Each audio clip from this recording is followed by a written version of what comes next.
আচ্ছা শুনেন, এই যে একেবারে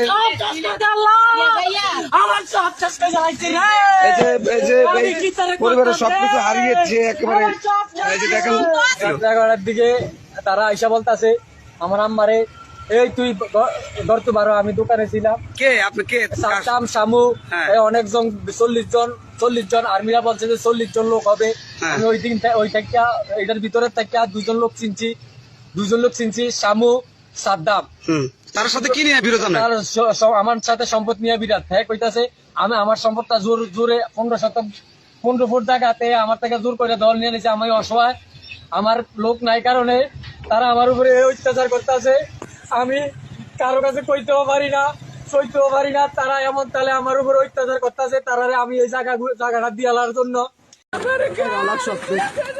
সব বাদ আর ওই টাঙ্কে ছিল 6 লাখ, এটা হচ্ছে আমার বইলা স্বপ্না ওই আলাদা বিরা ছিল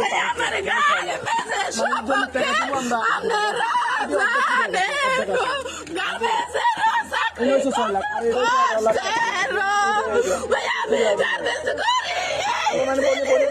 টাকা দিব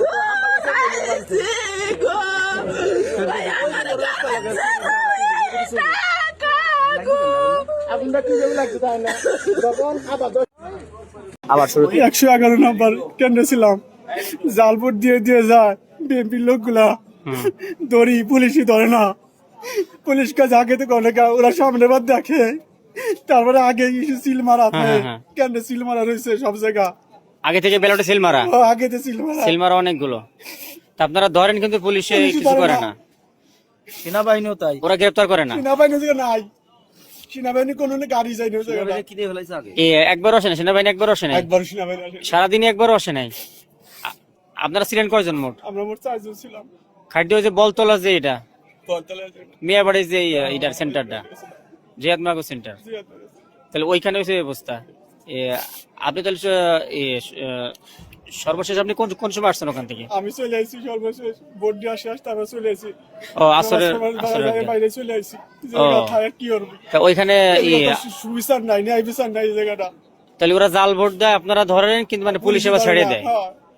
পুলিশের দেয় সামনে ধরে চলে যাইতেছে, পুলিশের কোনো কিছু করে না।